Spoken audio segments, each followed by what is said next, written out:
Colegas, muy buenas tardes, nuevamente con ustedes para seguir compartiendo lo referente a las teorías del aprendizaje, en particular a los que sustentan al enfoque pedagógico, al enfoque cognitivo. Particularmente en esta oportunidad hablaremos de lo que nos manifiesta Lev Vygotsky en su teoría socio-histórico-cultural.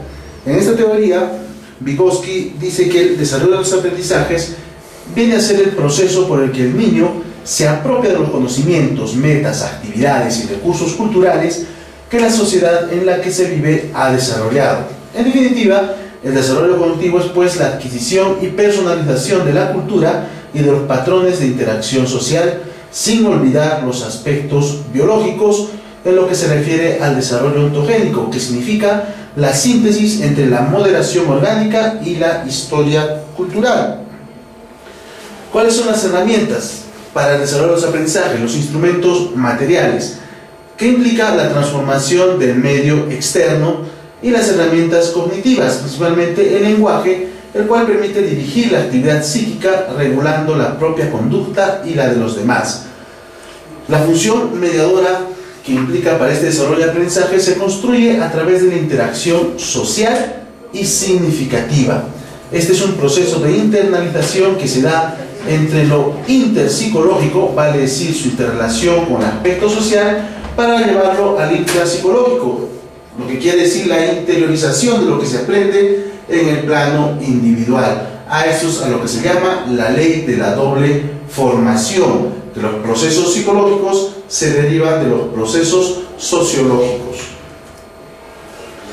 El lenguaje como herramienta, como habíamos visto anteriormente, atribuye un valor clave en la regulación de la conducta, tanto en el orden social como personal. Este pues es un elemento capital del desarrollo intelectual.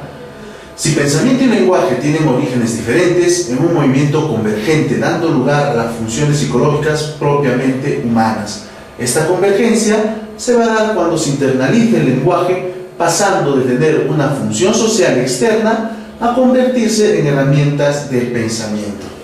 Dentro de esta teoría se fundamenta pues lo que se conoce como el habla egocéntrica, haciendo un paralelo entre lo que dice Piaget, que fundamenta, que carece de función comunicativa, siendo un acompañamiento de la acción y después de ello desaparece.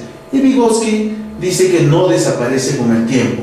El lenguaje interior que sirve para regular y planificar la actividad en la resolución de problemas. Para ello plantea dos razones. El habla egocéntrica aumenta cuando incrementa la dificultad de los problemas y que existe una progresiva anticipación verbal de la actividad durante el proceso de aprendizaje. ¿Cuáles vendrían a ser las implicancias educativas de la escuela vygotskiana? Vygotsky plantea las zonas de desarrollo próximo, que significa el desarrollo efectivo, que se da a través de un proceso de ayuda en interacción social, desarrollando de esta manera potencialmente los aprendizajes que potencialmente puede adquirir el estudiante.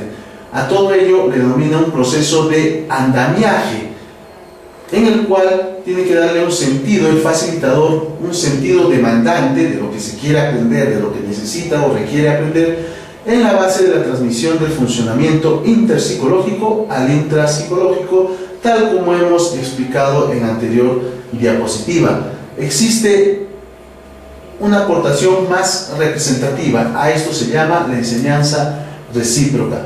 ¿Qué significa? Que el niño tiene una participación activa en el proceso de aprendizaje, ya que es capaz pues de relacionar con lo que su contexto le ha ofrecido previamente.